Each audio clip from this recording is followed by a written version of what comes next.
Price the lord. ಯೇಸು ಕ್ರಿಸ್ತನ ಹೆಸರಿನಲ್ಲಿ ಜಯದ ವಾಕ್ಯ ಈ ಕಾರ್ಯಕ್ರಮಕ್ಕೆ ನಿಮ್ಮನ್ನು ನಾನು ಸ್ವಾಗತಿಸ್ತಾ ಇದ್ದೇನೆ. ಬನ್ನಿ, ಇವತ್ತಿನ ದಿನವು ಕರ್ತನಿಂದ ನೇಮಿಸಲ್ಪಟ್ಟಿದೆ. ಇದನ್ನು ನಾವು ಆನಂದ ಪಡೋಣ, ಸಂತೋಷ ಪಡೋಣ. ಸಂತೋಷ ಆನಂದದೊಡನೆ ನಾವು ತಂದೆಯ ದೇವರನ್ನು ಆರಾಧಿಸುವ, ಘನಪಡಿಸುವ, ಮಹಿಮೆ ಪಡಿಸುವ.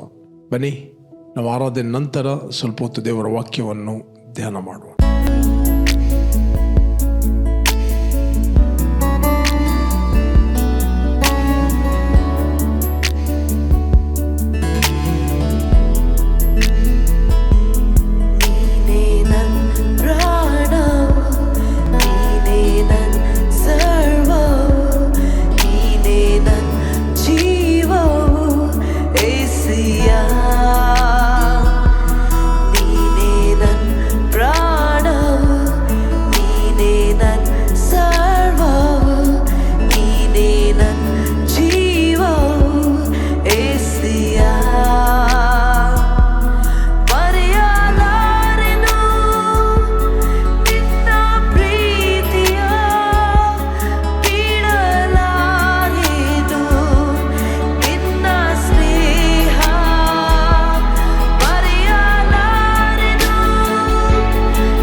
ದೇವರ ನಾಮಕ್ಕೆ ಸ್ತೋತ್ರವಾಗಲಿ. ಇವತ್ತು ನಾವು ಧ್ಯಾನಕ್ಕೆ ತೆಗೆದುಕೊಂಡಂತಹ ದೇವರ ವಾಕ್ಯದ ಭಾಗ 1 ಪೇತ್ರ 1 ಅಧ್ಯಾಯ 18 ವಚನ. 1 Peter 1:18 ಈ ವಚನವನ್ನು ನಾವು ಓದುವ ಮತ್ತು ಧ್ಯಾನ ಮಾಡುವ. ನಿಮ್ಮ ಹಿರಿಯರು ಕಲಿಸಿಕೊಟ್ಟ ವ್ಯರ್ಥವಾದ ನಡವಳಿಕೆಯಿಂದ ನಿಮಗೆ ಬಿಡುಗಡೆಯಾದದ್ದು ಬೆಳ್ಳಿ ಬಂಗಾರ ಮೊದಲಾದ ನಶಿಸಿ ಹೋಗುವ ವಸ್ತುಗಳಿಂದಲ್ಲ. 19ನೇ ವಚನ. ಪೂರ್ಣಾಂಗವಾದ ನಿಷ್ಕಳಂಕ ಯಜ್ಞದ ಕುರಿಯ ರಕ್ತದಿಂದಲೂ ಎಂಬಂತೆ ಕ್ರಿಸ್ತನ ಅಮೂಲ್ಯವಾದ ರಕ್ತದಿಂದಲೇ ಎಂದು ಬಲ್ಲಿರಲ್ಲವೇ. ಇಲ್ಲಿ ದೇವರ ವಾಕ್ಯ ಹೇಳ್ತದೆ, ನಿಮ್ಮ ಹಿರಿಯರು ಕಲಿಸಿಕೊಟ್ಟ ವ್ಯರ್ಥವಾದ ನಡವಳಿಕೆಯಿಂದ ನಿಮಗೆ ಬಿಡುಗಡೆ ಆದುದಲ್ಲ.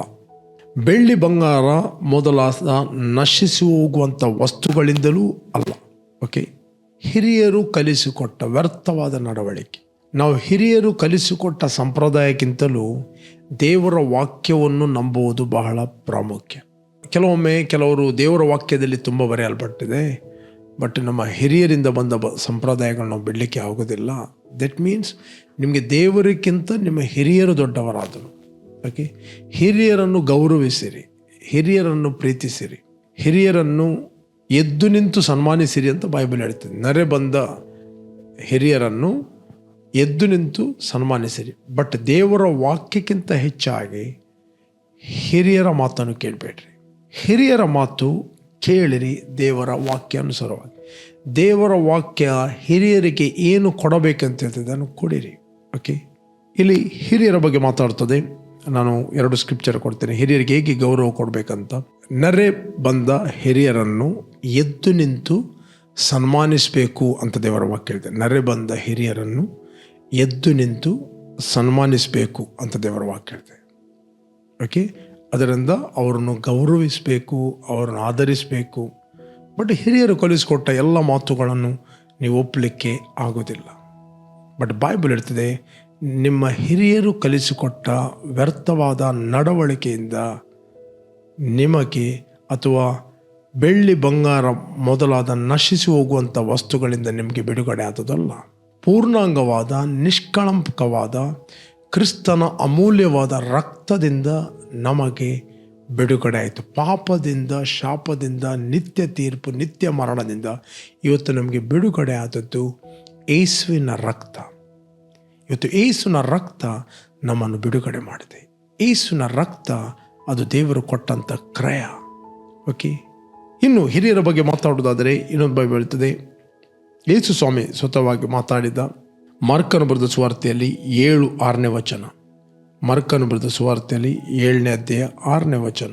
ಅದಕ್ಕೆ ಆತನು, ಕಪಟಿಗಳಾದ ನಿಮ್ಮ ವಿಷಯದಲ್ಲಿ ಯೆಶಾಯನು ವಿಹಿತವಾಗಿ ಪ್ರವಾದಿಸ್ತಾನೆ. ಅವನು ಬರೆದಿದ್ದೇನೆಂದರೆ, ಈ ಜನರು ಮಾತಿನಿಂದ ನನ್ನನ್ನು ಸನ್ಮಾನಿಸ್ತಾರೆ, ಆದರೆ ಅವರ ಮನಸ್ಸು ನನಗೆ ದೂರವಾಗಿದೆ. ಮನುಷ್ಯರು ಕಲಿಸಿದ ಕಟ್ಟಾಳೆಗಳನ್ನೇ ಅವರು ಬೋಧಿಸುವರಾದ್ದರಿಂದ ನನಗೆ ಭಕ್ತಿ ತೋರಿಸುವುದು ವ್ಯರ್ಥ ಎಂಬುದೇ. ಮನುಷ್ಯರು ಕಲಿಸಿಕೊಟ್ಟ ಕಟ್ಟಾಳೆಗಳು, ಅಲ್ಲಂದರೆ ಹಿರಿಯರಿಂದ ಬಂದ ಕಟ್ಟಾಳೆ ಮತ್ತು ಸಂಪ್ರದಾಯಗಳು ಎಂಬುದೇ.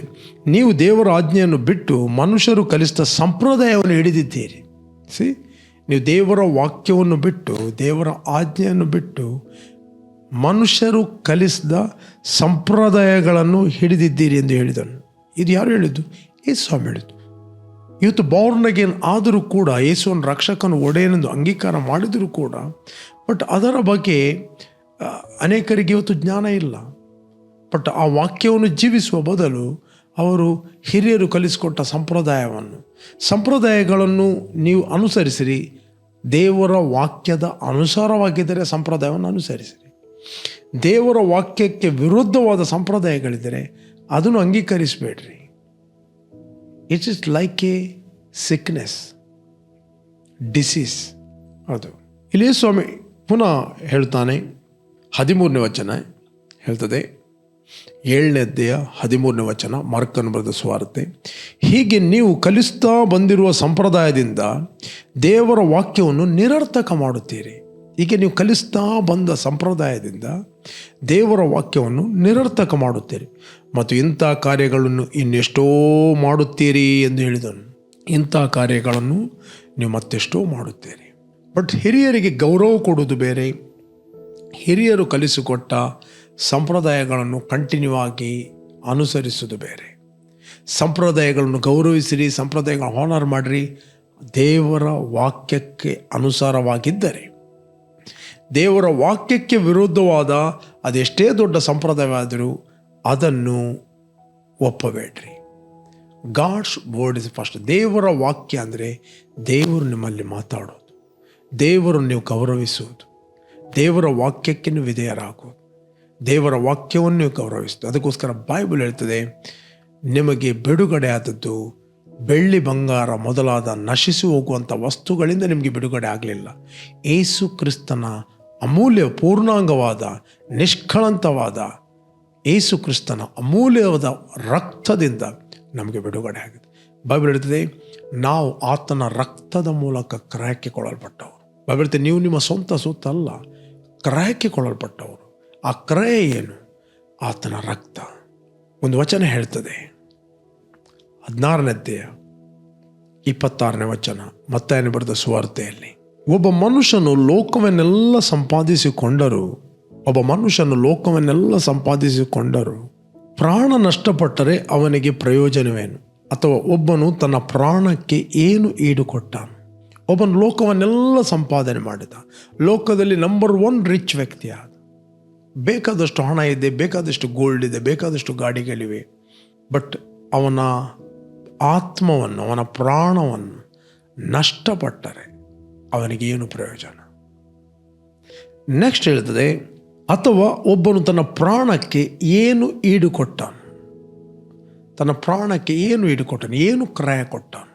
ನಿನ್ನ ಪ್ರಾಣ ವಿಮೋಚನೆಗೆ ನಿನ್ನ ಹತ್ರ ಎಷ್ಟು ಹಣ ಇದ್ದರು, ಎಷ್ಟು ದಾನ ಧರ್ಮ ಮಾಡಿದರು, ಎಷ್ಟು ನೀನು ಒಳ್ಳೆಯವನಾಗಿದ್ದರು, ನಿನ್ನ ಪ್ರಾಣ ವಿಮೋಚನೆ ಆಗೋದಿಲ್ಲ. ಇವತ್ತು ಹಿರಿಯರಿಂದ ಬಂದ ಸಂಪ್ರದಾಯ ಹೇಳ್ಬೋದು, ನೀನು ಒಳ್ಳೆಯದನ್ನು ಮಾಡು, ದಾನ ಧರ್ಮ ಮಾಡು, there is good habit, it is remembered in heaven. ಪರಲೋಕಕ್ಕೆ ಅದು ಜ್ಞಾಪಕಾರ್ಥವಾಗಿ ಬರುತ್ತದೆ. ಓಕೆ, ಬಟ್ ನೀನು ರಕ್ಷಣೆ ಹೊಂದಬೇಕಾದರೆ ಯೇಸು ಕ್ರಿಸ್ತನ ರಕ್ತವನ್ನು ನಂಬಬೇಕು. ಯೇಸು ಕ್ರಿಸ್ತನ ರಕ್ತ ಎಲ್ಲ ಐಶ್ವರ್ಯಕ್ಕಿಂತ, ಎಲ್ಲ ಹಣಕ್ಕಿಂತ ದೊಡ್ಡದು. ನಿನ್ನ ಯಾವ ಹಣ, ಯಾವ ಆಸ್ತಿ, ಯಾವ ಪದವಿ, ಯಾವನ್ನ ದಾನ ಧರ್ಮ ನಿನ್ನನ್ನು ನಿತ್ಯ ಮರಣದಿಂದ, ನಿತ್ಯ ತೀರ್ಪಿನಿಂದ, ನಿತ್ಯ ಬೆಂಕಿಯಿಂದ ವಿಮೋಚಿಸಲಿಕ್ಕೆ ಆಗುವುದಿಲ್ಲ. ನಿನ್ನ ನಿತ್ಯ ಬೆಂಕಿ, ನಿತ್ಯ ತೀರ್ಪಿನಿಂದ ವಿಮೋಚಿಸುವಂಥದ್ದು ಯೇಸು ಕ್ರಿಸ್ತನ ಅಮೂಲ್ಯವಾದ ರಕ್ತ. ಓಕೆ, ಅದಕ್ಕೋಸ್ಕರ ಬೈಬಲ್ ಹೇಳ್ತದೆ, ನಿಮ್ಮ ಹಿರಿಯರು ಕಲಿಸಿಕೊಟ್ಟ ವ್ಯರ್ಥವಾದ ನಡವಳಿಕೆಯಿಂದ ನಿಮಗೆ ಬಿಡುಗಡೆಯಾದದ್ದು ಬೆಳ್ಳಿ ಬಂಗಾರ ಮೊದಲಾದ ನಶಿಸಿ ಹೋಗುವಂಥ ವಸ್ತುಗಳಿಂದ ಅಲ್ಲ, ಪೂರ್ಣಾಂಗವಾದ ನಿಷ್ಕಳಂಕವಾದ ಕ್ರಿಸ್ತನ ಅಮೂಲ್ಯವಾದ ರಕ್ತದಿಂದ ನಮಗೆ ಬಿಡುಗಡೆ ಆಯಿತು. ಒಬ್ಬನ ಲೋಕವನ್ನೆಲ್ಲ ಸಂಪಾದನೆ ಮಾಡಿ ತನ್ನ ಆತ್ಮ ನಷ್ಟಪಟ್ಟರೆ ಅವನಿಗೇನು ಪ್ರಯೋಜನ? ತನ್ನ ಆತ್ಮ ವಿಮೋಚನೆಗೋಸ್ಕರ ಅವನು ಏನು ಹಣ ಕೊಟ್ಟಾನು, ಏನು ಕ್ರಯ ಕೊಟ್ಟಾನು, ಏನು ಈಡು ಕೊಟ್ಟಾನು? ಏನು ಕೊಟ್ಟರೂ ನಿನಗೆ ವಿಮೋಚನೆ ಆಗುವುದಿಲ್ಲ. ಮೇಬಿನ್ನ ಹಿರಿಯರು ಹೇಳಿರ್ಬೋದು, ನಿನ್ನ ವಿಮೋಚನೆಗೋಸ್ಕರ ಒಳ್ಳೆಯ ಕೆಲಸ ಮಾಡಿದ್ರೆ ವಿಮೋಚನೆ ಆಗ್ತದೆ, ದಾನ ಧರ್ಮ ಮಾಡಿದ್ರೆ ವಿಮೋಚನೆ ಆಗ್ತದೆ. ನೋ, ನಿನ್ನ ವಿಮೋಚನೆಗೋಸ್ಕರ ಯೇಸು ಕ್ರಿಸ್ತನ ರಕ್ತ. ಇವತ್ತು ನೀವು ಕ್ರಯಕ್ಕೆ ಕೊಡಲ್ಪಟ್ಟವರು ಆತನ ರಕ್ತದಿಂದ. ಆತನ ರಕ್ತದ ಬೆಲೆ ಯೇಸುವಿನ ಪ್ರಾಣದ ಬೆಲೆ. ಯೇಸು ತನ್ನ ಪ್ರಾಣವನ್ನು ಕೊಟ್ಟು ನಮ್ಮನ್ನು ವಿಮೋಚಿಸ್ತಾನೆ. ಒಬ್ಬ ವ್ಯಕ್ತಿ ರಕ್ಷಣೆ ಹೊಂದಿದ್ದಾರೆ ಅಂತ ಹೇಳಿದರೆ, is A valuable in the site of god, because is A purchased property. ಆತನನ್ನು ಕ್ರಯಕ್ಕೆ ತೆಗೆದುಕೊಂಡಿದ್ದಾನೆ. ಅದರ ಬೆಲೆ ಏನು? ಒಂದು ಪ್ರಾಪರ್ಟಿಯನ್ನು ನೀವು ತೆಗೆದುಕೊಳ್ತೀರಿ, ಅಥವಾ ಸಿಟಿಯಲ್ಲಿ ಒಂದು ಸ್ಕ್ವೇರ್ ಫೀಟಿಗೆ 50,000 ಇದೆ, ಅಥವಾ 25,000 ಇದೆ ಒಂದು ಸ್ಕ್ವೇರ್ ಫೀಟಿಗೆ, ಅಥವಾ ಒಂದು ಸೆನ್ಸಿಗೆ 1-2 ಕೋಟಿ ಇದೆ. ಅದೇ ಜಾಗ ಒಂದು ಹಳ್ಳಿಯಲ್ಲಿ, ಕೆಲವು ಇಂಟೀರಿಯರ್ ಪ್ಲೇಸಲ್ಲಿ 1 ಸೆನ್ಸಿಗೆ 1,000ಕ್ಕೆ ಸಿಗ್ತದೆ, 2,000ಕ್ಕೆ. ಅದೇ 1 ಸೆನ್ಸಿಗೆ 1 ಕೋಟಿ ಇರ್ತದೆ ಕೆಲವು ಸಿಟಿಗಳಲ್ಲಿ, 1 ಸೆನ್ಸಿಗೆ. ರೈಟ್? ಅದರ ಬೆಲೆಯನ್ನು ಹೇಗೆ ನೀವು ಮಾಡುತ್ತೀರಿ? ಅದಕ್ಕೆ ಎಷ್ಟು ಹಣ ಕೊಟ್ಟಿದ್ದೀರಿ? ಅದರ ಬೆಲೆ. ಪ್ರೇರೆ, ಇವತ್ತು ನಮ್ಮನ್ನು, ನಿನ್ನನ್ನು ಆತನು ಕೊಂಡುಕೊಂಡದ್ದು ಬೆಳ್ಳಿ ಬಂಗಾರ ಕೊಟ್ಟಲ್ಲ, ಹಣ ಕೊಟ್ಟಲ್ಲ, ಆಸ್ತಿ ಕೊಟ್ಟಲ್ಲ, ತನ್ನ ಪ್ರಾಣವನ್ನು ಕೊಟ್ಟು ನಮ್ಮನ್ನು ವಿಮೋಚಿಸಿದ್ದಾನೆ. ತನ್ನ ಪ್ರಾಣವನ್ನು ಕೊಟ್ಟು ನಮ್ಮನ್ನು ಬಿಡಿಸಿದ್ದಾನೆ. ಇವತ್ತು ನಿಮ್ಮ ಬಗ್ಗೆ ಆಲೋಚನೆ ಮಾಡಿರಿ, ನೀವೆಷ್ಟು ಅಮೂಲ್ಯರು. ನಿಮ್ಮನ್ನು ಹಿರಿಯರು ನಿಮ್ಮ ಬಗ್ಗೆ ಅನೇಕ ಸಂಗತಿಗಳು ಹೇಳ್ಬೋದು, ನೀವು ಪ್ರಯೋಜನಕ್ಕಿಲ್ಲದವರು, ಅಥವಾ ಹಿರಿಯರು ವ್ಯರ್ಥವಾದ ನಡವಳಿಕೆಗಳನ್ನು ಕಲಿಸ್ಬೋದು. ನಿಮ್ಮ ಬೆಲೆಯನ್ನು ಅವರು ತೋರಿಸ್ತಿಲ್ಲ. ನಿಮ್ಮ ಬೆಲೆಯನ್ನು ನಿಮಗೆ ತೋರಿಸುವ ಆತನು ಬೇರೆ ಯಾರಲ್ಲ, ಈಸ್ ದ ಹೋಲಿ ಸ್ಪಿರಿಟ್. ಪವಿತ್ರ ಆತ್ಮ ನೀವು ಎಷ್ಟು ಅಮೂಲ್ಯರು, ಎಷ್ಟು ಬೆಲೆ ಉಳ್ಳವರಂತ ನಿಮ್ಮ ಬಗ್ಗೆ ನಿಮಗೆ ಪ್ರಕಟಿಸ್ತಾನೆ. You are so valuable, so valuable. ನೀವು ಕ್ರಯಕ್ಕೆ ಕೊಳ್ಳಲ್ಪಟ್ಟವರು. ಅಫ್ಕೋರ್ಸ್ ಇವತ್ತು ನಾವು ಒಳ್ಳೆಯ ಕ್ರಿಯೆಗಳು ಅದು ಪರಲೋಕಕ್ಕೆ ಹೋಗ್ತವೆ ಯಾವಾಗ ಕ್ರಿಸ್ತನಲ್ಲಿ ಇದ್ದುಕೊಂಡು ಮಾಡಿದ. ಕ್ರಿಸ್ತನಿಲ್ಲದೆ ನೀನು ಮಾಡಿದ ಪ್ರತಿಯೊಂದು ಒಳ್ಳೆಯ ಕ್ರಿಯೆಗಳು ಅದು ನಿನ್ನನ್ನು ರಕ್ಷಣೆಗೆ ತರುವುದಿಲ್ಲ. ಕೊರ್ನೇಲಿಯಸ್ ಇದ್ದ, ರೈಟ್? ಬೈಬಲಲ್ಲಿ ಕೊರ್ನೇಲಿಯಸ್ ಎಂಬ ವ್ಯಕ್ತಿ ಇದ್ದ. ಅವನು ಭಕ್ತನು, ದೇವರಿಗೆ ಭಯಪಡುವನು, ದಿನಾಲು ಪ್ರಾರ್ಥನೆ ಮಾಡುವವನು, ಮನೆಯವರ ಸಂಗಡ ದೇವರಿಗೆ ಭಯಪಡುವವನು, ಬಹಳ ದಾನ ಧರ್ಮ ಮಾಡುವವನು. ಓಕೆ, ಯಹೂದ್ಯರಿಂದ ಒಳ್ಳೆಯ ಹೆಸರು ಹೊಂದಿದವನು, ಎಲ್ಲ ಒಳ್ಳೆಯ ಗುಣಗಳಿದ್ದವು. ದೇವದೂತ ಕೂಡ ಆತನಿಗೆ ದೃಷ್ಟಿಗೆ ಬಿದ್ದ. ದೇವದೂತ ಹೇಳ್ತಾನೆ, ನಿನ್ನ ದಾನ ಧರ್ಮಗಳು, ನಿನ್ನ ಪ್ರಾರ್ಥನೆಗಳು ದೇವರಿಗೆ ಜ್ಞಾಪಕಾರ್ಥವಾಗಿ ಏರಿ ಬಂದವು. ಅಂದರೆ ದೇವರು ಸ್ವೀಕಾರ ಮಾಡಿದರು ಅಂತ ಹೇಳುವುದಿಲ್ಲ, ದೇವರಿಗೆ ಜ್ಞಾಪಕಾರ್ಥವಾಗಿ ಇದೆ. ಬಟ್ ಈ ನಿನ್ನ ದಾನ ಧರ್ಮಗಳು ನಿನ್ನನ್ನು ಪರಲೋಕಕ್ಕೆ ಕೊಂಡು ಹೋಗುವುದಿಲ್ಲ, ನಿನಗೆ ರಕ್ಷಣೆಯನ್ನು ಕೊಡುವುದಿಲ್ಲ. ನಿನಗೆ ರಕ್ಷಣೆ ಆಗಬೇಕಾದರೆ ಯೊಪ್ಪಕ್ಕೆ ಹೋಗು. ಆ ಸಮುದ್ರದ ಬದಿಯಲ್ಲಿ ಒಬ್ಬ ವ್ಯಕ್ತಿ ಇದ್ದಾನೆ, ಪೇತ್ರನು. ಅವನನ್ನು ಕರೆ. ಅವನು ಕೆಲವು ಮಾತುಗಳನ್ನು ಹೇಳ್ತಾನೆ. ಅವನು ಹೇಳುವ ಮಾತುಗಳಿಂದ ನಿನಗೂ ನಿನ್ನ ಮನೆಯವರಿಗೂ ರಕ್ಷಣೆ ಆಗ್ತದೆ. ಪೇತ್ರನು ಏನು ಮಾತಾಡ್ತಾನೆ? ಪೇತ್ರನು ಯೇಸು ಕ್ರಿಸ್ತನ ಮರಣ, ಹೂಣಲ್ಪಡುವಿಕೆ, ಪುನರುತ್ಥಾನ. ಇಲ್ಲಿ ನಾವು ನೋಡ್ತೇವೆ ಅಪೊಸ್ತಲ ಕೃತ್ಯ 11ನೇ 13-14 ವಚನ. ಆ ಮನುಷ್ಯನ ಮನೆಯೊಳಗೆ ನಾವು ಸೇರಲು ಅವನು ನಮಗೆ, ಒಬ್ಬ ದೇವದೂತನು ತನ್ನ ಮನೆಯಲ್ಲಿ ನಿಂತಿರುವುದನ್ನು ಕಂಡೆನು. ಆ ದೂತನು, ನೀನು ಯೊಪ್ಪಕ್ಕೆ ಕಳುಹಿಸಿ ಪೇತ್ರನೆನಿಸಿಕೊಳ್ಳುವ ಸೀಮೋನನ್ನು ಕರೆಸು. 14ನೇ ವಚನ, 11-14 ಅಪೊಸ್ತಲ ಕೃತ್ಯ. ಅವನು ನಿನಗೆ ಕೆಲವು ಮಾತುಗಳನ್ನು ಹೇಳುವನು. ಆ ಮಾತುಗಳಿಂದ ನಿನಗೂ ನಿನ್ನ ಮನೆಯವರೆಲ್ಲರಿಗೂ ರಕ್ಷಣೆ ಆಗುವುದು. ಆ ಮಾತುಗಳಿಂದ ನಿನಗೂ ನಿನ್ನ ಮನೆಯವರೆಲ್ಲರಿಗೂ ರಕ್ಷಣೆ ಆಗುವುದು ಎಂದು ಹೇಳಿದಾನೆಂಬುದಾಗಿ ತಿಳಿಸಿದನು. ಕೊರ್ನೆಲ್ಯ ಒಳ್ಳೆಯ ಮನುಷ್ಯ. ಇವತ್ತು ಹಿರಿಯರು ನಿಮ್ಮದು ಹೇಳ್ಬೋದು, ಯೇಸು ಕ್ರಿಸ್ತ ರಕ್ತ ಬೇಕಾಗಿಲ್ಲ, ಯೇಸು ಬೇಕಾಗಿಲ್ಲ, ಒಳ್ಳೆಯ ಕೆಲಸ ಮಾಡಿದ್ರೆ ಸಾಕು, ಯಾರಿಗೆ ಅನ್ಯಾಯ ಮಾಡಬಾರ್ದು, ಯಾರಿಗೆ ಹಾಳು ಮಾಡಬಾರ್ದು, ದೇವರಿಗೆ ಭಯಪಡಬೇಕು ಹೇಳ್ಬೋದು. ಅಫ್ಕೋರ್ಸ್, ಬಟ್ ನಿನಗೆ ರಕ್ಷಣೆ ಹೊಂದಬೇಕಾದರೆ you must believe the blood of Jesus. May be ನೀನು ಕ್ರೈಸ್ತ ಕುಟುಂಬ, ಕ್ರೈಸ್ತ ತಂದೆ ತಾಯಿಗಳಿಗೆ ಹುಟ್ಟಿದ್ದಿ, ನಿಮ್ಮ ಹಿರಿಯರು ನಿನಗೆ ಏನೇನೋ ಕಲಿಸಿಕೊಟ್ಟಿದ್ದಾರೆ. ಚರ್ಚ್ ಮೆಂಬರ್ಶಿಪ್ ನಿನ್ನ ರಕ್ಷಣೆಗೆ ತರ್ತಾ ನೋ, ಚರ್ಚ್ ಮೆಂಬರ್ಶಿಪ್ ನಿನ್ನ ರಕ್ಷಣೆಗೆ ತರುವುದಿಲ್ಲ. ರಕ್ಷಣೆಗೆ ತರುವಂಥದ್ದು ಯೇಸು ಕ್ರಿಸ್ತನ ರಕ್ತ. ನಿಮ್ಮ ಹಿರಿಯರು ಕಲಿಸಿಕೊಟ್ಟ ವ್ಯರ್ಥವಾದ ನಡವಳಿಕೆಯಿಂದ ನಿಮಗೆ ಬಿಡಿಸ್ತು, ಅಥವಾ ಬೆಳ್ಳಿ ಬಂಗಾರ ಮೊದಲಾದ ನಶಿಸಿ ಹೋಗುವಂಥ ವಸ್ತುಗಳಿಂದ ಅಲ್ಲ, ಕ್ರಿಸ್ತನ ಅಮೂಲ್ಯವಾದ, ಪೂರ್ಣಾಂಗವಾದ, ನಿಷ್ಕಳಂಕವಾದ ರಕ್ತದಿಂದ ಇವತ್ತು ನಮಗೆ ಬಿಡುಗಡೆ ಆಯಿತು. ಅದನ್ನೇ ಪೇತ್ರನು ಮಾತಾಡ್ತಾನೆ. ಪೇತ್ರನು ಏನು ಮಾತಾಡ್ತಾನೆ? 10ನೇ ಅಧ್ಯಾಯದಲ್ಲಿ ನಾವು ನೋಡಿದರೆ ನಮಗೆ ಸಿಗ್ತದೆ. ಅಪೊಸ್ತಲ ಕೃತ್ಯ 10ನೇ ಅಧ್ಯಾಯ 42ನೇ ವಚನ. ಆತನೇ ಜೀವಿತರಿಗೂ ಸತ್ತವರಿಗೂ ನ್ಯಾಯಾಧಿಪತಿಯಾಗಿ ದೇವರಿಂದ ನೇಮಕವಾದವನು ಎಂಬುದನ್ನು ಜನರಿಗೆ ಸಾಕ್ಷಿ ಹೇಳಬೇಕೆಂದು ದೇವರು ನಮಗೆ ಅಪ್ಪಣೆ ಕೊಟ್ಟನು. ಆತನಲ್ಲಿ ನಂಬಿಕೆ ಇಡುವ ಪ್ರತಿಯೊಬ್ಬರು, ಇಲ್ಲಿ ಪೇತ್ರನು ಪ್ರೀಚ್ ಮಾಡ್ತಾನೆ, ಆತನಲ್ಲಿ ನಂಬಿಕೆ ಇಡುವ ಪ್ರತಿಯೊಬ್ಬನು ಆತನ ಹೆಸರಿನ ಮೂಲಕವಾಗಿ ಪಾಪ ಪರಿಹಾರವನ್ನು ಹೊಂದುವನೆಂದು ಆತನ ವಿಷಯದಲ್ಲಿ ಪ್ರವಾದಿಗಳೆಲ್ಲರೂ ಸಾಕ್ಷಿ ಹೇಳಿದ್ದಾರೆ ಅಂದನು. ಪ್ರೀಚ್ ಮಾಡ್ತಾನೆ, ಆತನಲ್ಲಿ ನಂಬಿಕೆ ಇಡುವ ಪ್ರತಿಯೊಬ್ಬನು ಆತನ ಹೆಸರಿನ ಮೂಲಕವಾಗಿ ಪಾಪ ಪರಿಹಾರವನ್ನು, ದಟ್ ಮೀನ್ ಆತನ ರಕ್ತದ ಮೂಲಕವಾಗಿ ಪಾಪ ಪರಿಹಾರವನ್ನು ಹೊಂದುವನೆಂದು ಆತನ ವಿಷಯದಲ್ಲಿ ಪ್ರವಾದಿಗಳೆಲ್ಲರೂ ಸಾಕ್ಷಿ ಹೇಳುತ್ತಾರೆ. ಈ ಪ್ರೀಚಿಂಗನ್ನು ಪೇತ್ರನು ಕೊರ್ನೆಲ್ಯನ ಮನೆಯಲ್ಲಿ ಪ್ರೀಚ್ ಮಾಡ್ತಾನೆ. ಓಕೆ, 44ನೇ ವಚನ. ಪೇತ್ರನು ಈ ಮಾತುಗಳು, ಇದೇ ಮಾತುಗಳು, ಯೇಸು ಕ್ರಿಸ್ತನ ರಕ್ತ, ಯೇಸು ಕ್ರಿಸ್ತನ ಶ್ರಮೆ, ಹೂಣಲ್ಪಡುವಿಕೆ, ಪುನರುತ್ಥಾನ, ರೈಟ್, ಈ ಮಾತುಗಳನ್ನು ಇನ್ನೂ ಹೇಳುತ್ತಿರುವಾಗ ಮಾತುಗಳನ್ನು ಕೇಳಿದವರೆಲ್ಲರ ಮೇಲೆ ಪವಿತ್ರಾತ್ಮನು ಇಳಿದು ಬಂದನು. 44ನೇ ವಚನ. ಪೇತ್ರನು ಈ ಮಾತುಗಳನ್ನು ಇನ್ನೂ ಹೇಳುತ್ತಿರುವಾಗ ಅವನ ವಾಕ್ಯವನ್ನು ಕೇಳಿದವರೆಲ್ಲರ ಮೇಲೆ ಪವಿತ್ರಾತ್ಮ ವರವು ಇಳಿಯಿತು.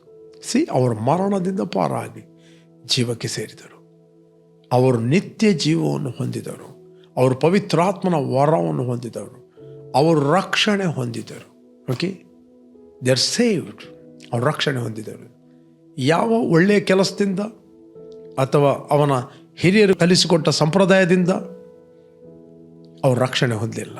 ಅವರು ರಕ್ಷಣೆ ಹೊಂದಿದ್ದು ಯೇಸು ಕ್ರಿಸ್ತನ ರಕ್ತದ ಮೇಲೆ ಕೊರ್ನೆಲ್ಯ ನಂಬಿಕೆ ಇಟ್ಟಾಗ.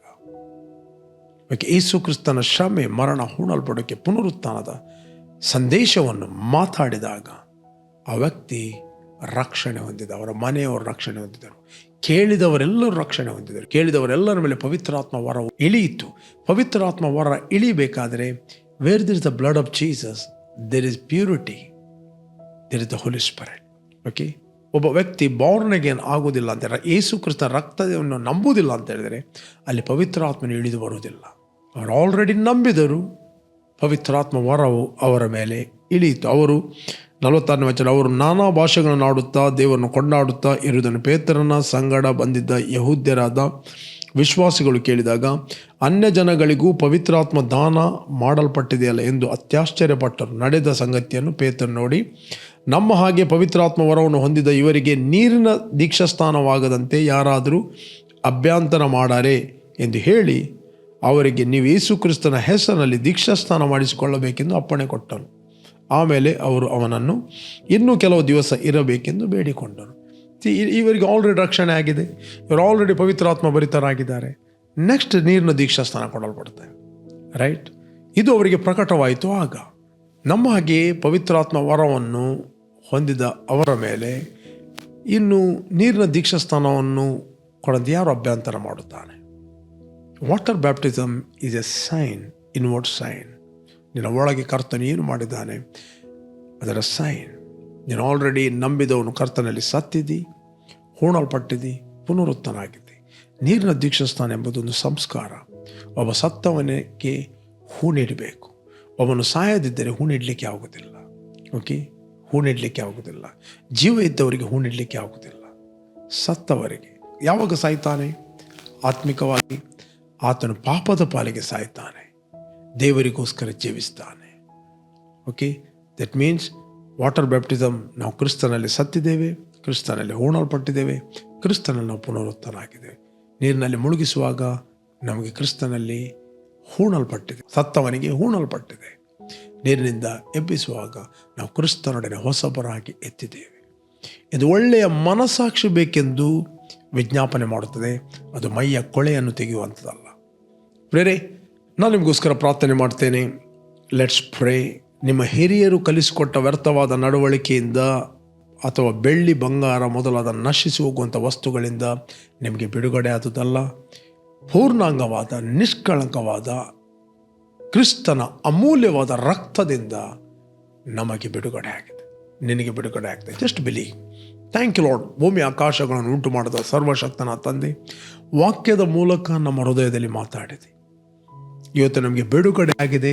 ಆತನು ಸುರಿಸಿದ ರಕ್ತದ ಮೂಲಕ ನಮ್ಮ ಅಪರಾಧಗಳು ಪರಿಹಾರವಾಗಿ ನಮಗೆ ಬಿಡುಗಡೆ ಆಯಿತು. ನಾವು ಮರಣದಿಂದ ಪಾರಾಗಿ ಕ್ರಿಸ್ತನಲ್ಲಿ ಜೀವಕ್ಕೆ ಸೇರಿದ್ದೇವೆ. ಕ್ರಿಸ್ತನ ಜೀವವು ನಮ್ಮಲ್ಲಿ ವಾಸ ಮಾಡ್ತಾ ಇದೆ. ಕ್ರಿಸ್ತನ ಜೀವವು ನಮ್ಮಲ್ಲಿ ಇದೆ. Thank you lord. ತಂದೆ, ಎಲ್ಲ ಘನತೆಯನ್ನು ನಾವು ನಿನಗೆ ಸಲ್ಲಿಸ್ತೇವೆ ಯೇಸು ನಾಮದಲ್ಲಿ ತಂದೆ, ಆಮೆನ್.